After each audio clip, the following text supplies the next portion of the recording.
Hätten Sie Lust, jetzt gerade, vielleicht beim Frühstück, heute Morgen Plastik zu essen? Unsere NDR-Kollegen von der Redaktion Markt haben diese Plastikteilchen trotzdem aufgespürt. Sie sind in Honig, Milch und Trinkwasser.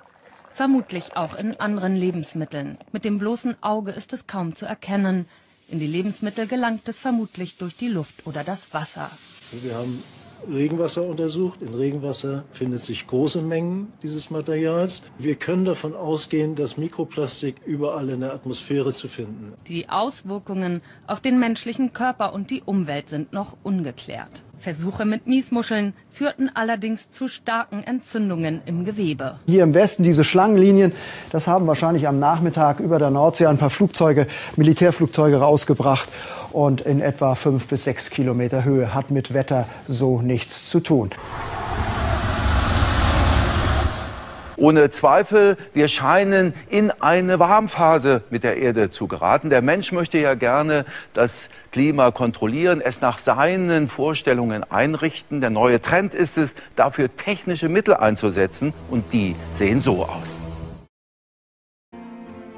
Die Chemiesuppe der Chemtrails enthält Aluminiumpulver und Bariumsalze, welche einen Teil des Sonnenlichts zurück ins All reflektieren soll. In unseren Breitengraden weisen heute praktisch alle Menschen bereits eine auffallend hohe Vergiftung durch Aluminium und Barium auf. Wie das äußerst seltene Barium in unseren Körper gelangt, kann man ohne Chemtrails als Ursache erst recht nicht begründen. Offenbar wissen wir viel zu wenig über die komplexen Zusammenhänge in der Natur und deshalb sollte man sich vor solch massiven Eingriffen hüten. Die Atmosphäre ist auch keine Klimaanlage, die durch das Drehen der Schraube in die eine oder andere Richtung das gewünschte Klima liefert. Aber genau das scheint man bei der Klimadiskussion vorauszusetzen, dann, wenn es um das Kohlendioxid geht. Aber ist die Reduzierung des Kohlendioxids wirklich das Allheilmittel für eine Verbesserung des Klimas? Wenn man beim Fernsehen angestellt ist, dann darf man nicht sagen, Chemtrails.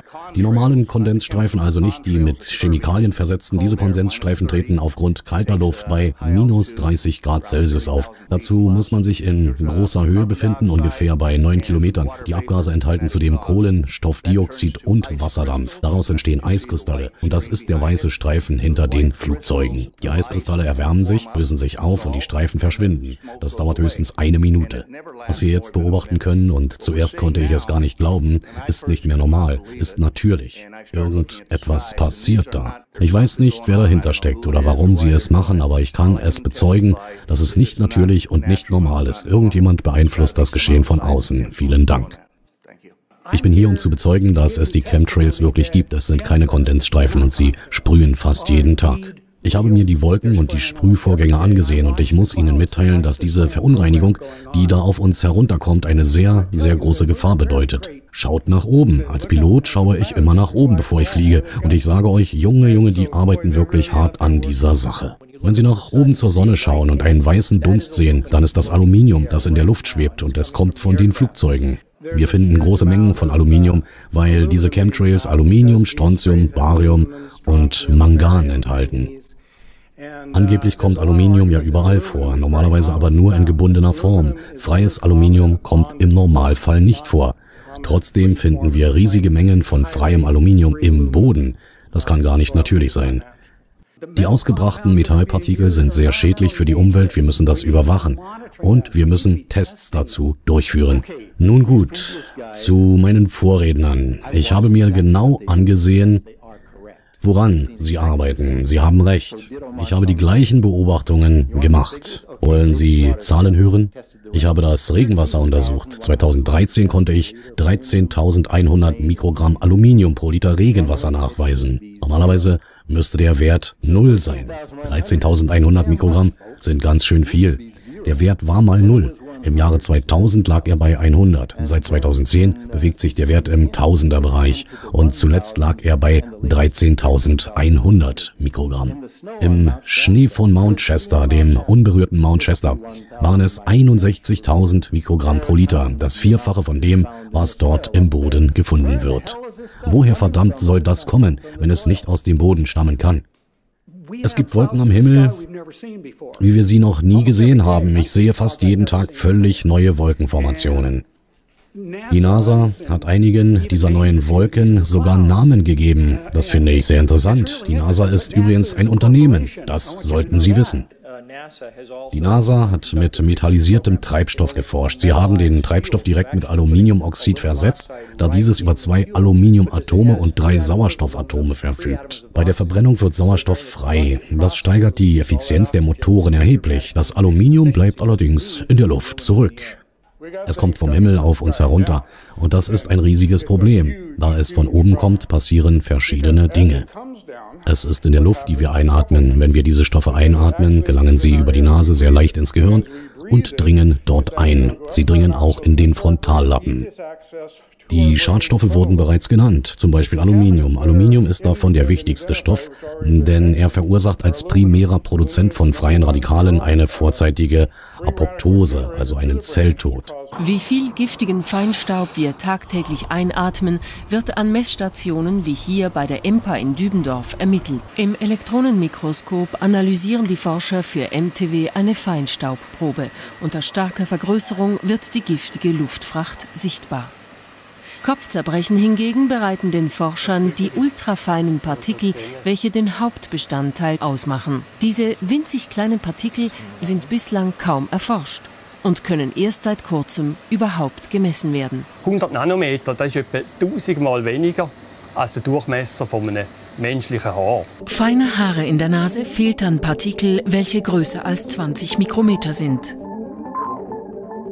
In der oberen Luftröhre wird über Schleimhäute der Staub größer 10 Mikrometer herausgefiltert.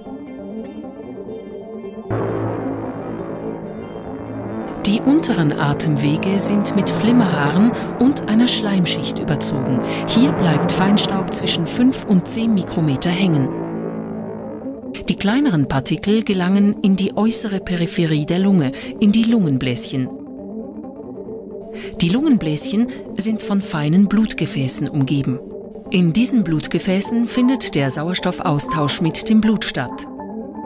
Die roten Blutkörperchen transportieren den lebenswichtigen Sauerstoff im Blutkreislauf. Gefährlich könnte es werden, wenn man den giftigen Feinstaub auch hier finden würde. Maximal eine Stunde verteilen sie sich in der ganzen Lunge, im ganzen Lungengewebe. Sie gehen also durch Zellen durch und durch das ganze Gewebe durch. Die dreidimensionale Darstellung der Probe zeigt ein brisantes Resultat. Die grün gefärbten Partikel sind in die Blutkörperchen eingedrungen.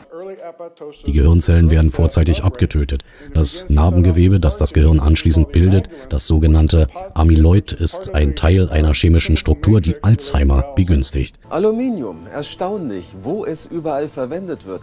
Und was steckt eigentlich im Aluminium selbst? Stoffe, von denen wir nicht die geringste Ahnung haben. Chemische Verbindungen, von denen niemand weiß, wie sie auf den Menschen und auf die Umwelt wirken. Die Aluminiumproduktion ist eine der umweltschädlichsten Aktivitäten der Menschheit, sagte das World Watch Institute schon vor 20 Jahren. Hoher Energieaufwand und brisante chemische Abfälle bei der Herstellung.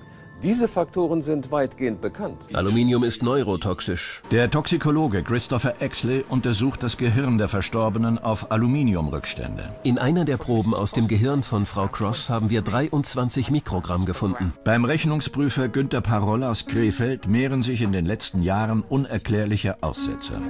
Schließlich lädt ihn sein Neurologe zum Alzheimer-Test. Wir fanden heraus, dass normale Brustzellen bei Zugabe von Aluminium Kolonien kleiner Tumore bilden.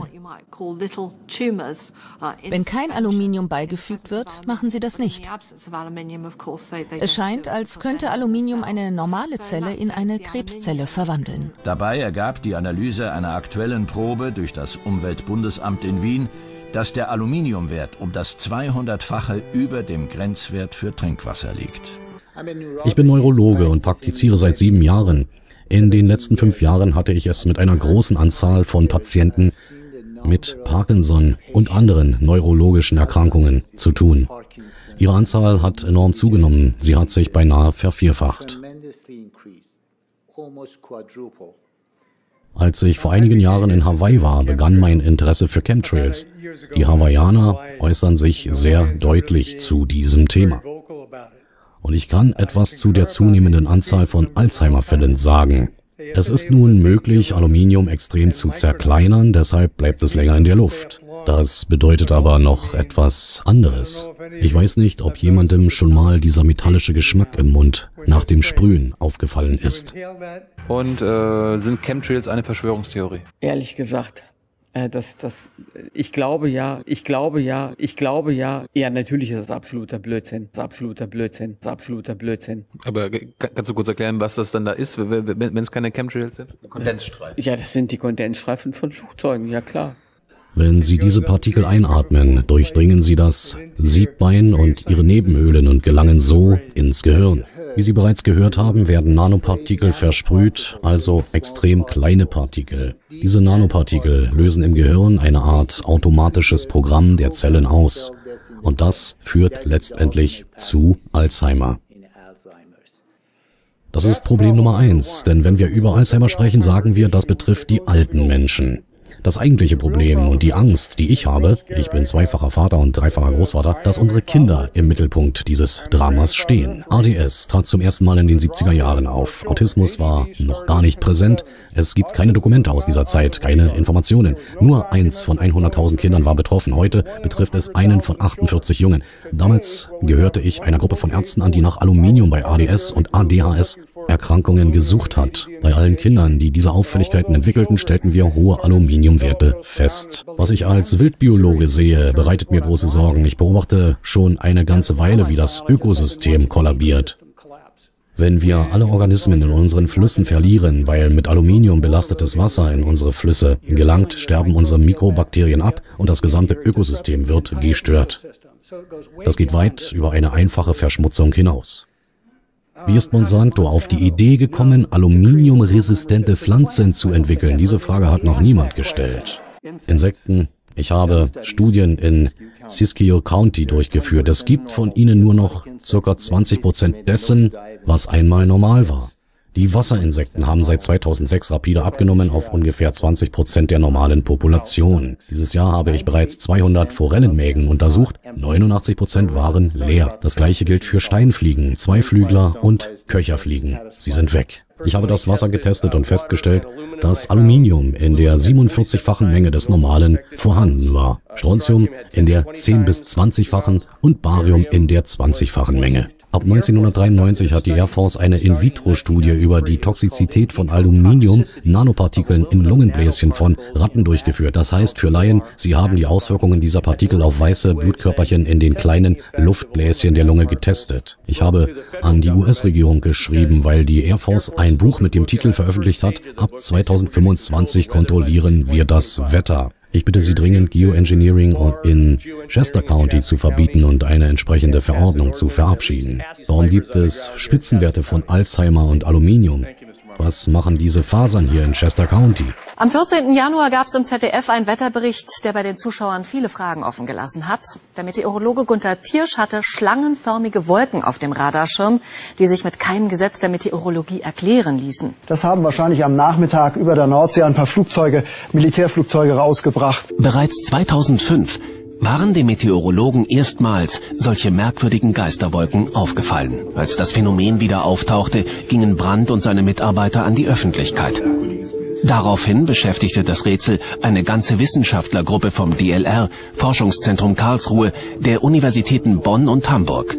Ihr abschließendes Urteil, es musste sich um Düppel oder auch Chef genannt handeln, eine militärisch genutzte Substanz zur Radartäuschung. Es waren Wolken auf dem Radar, die künstlich erzeugt wurden durch militärische Emissionen von Partikeln, von Düppeln auf dem Radarfeld über Norddeutschland über hunderte von Kilometern.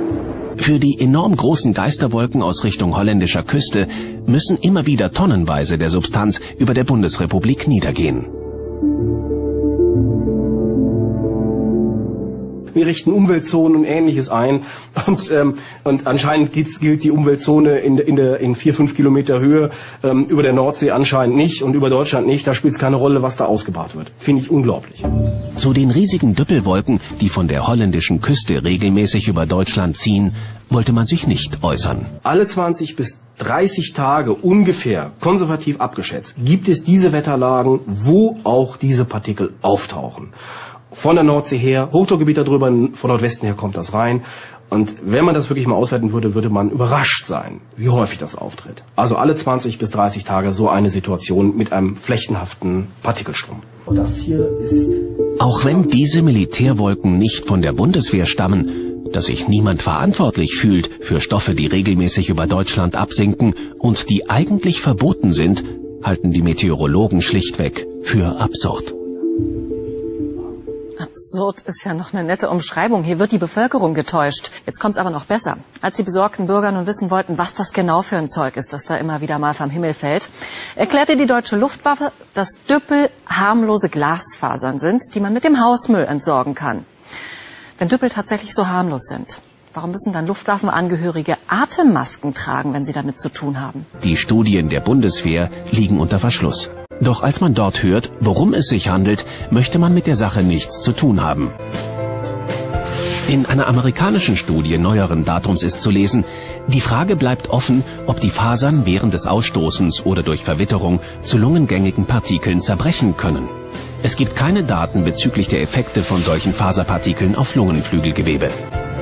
Was Mineralfasern so gefährlich macht, ist die hohe biologische Stabilität. Die Analyse des Materials mittels der Röntgenfluoreszenzanalyse hat ergeben, dass die Hauptbestandteile Aluminium und Silizium sind, neben Calcium, Magnesium und Bohr. Es scheint sich also um ein normales Glasmaterial zu handeln.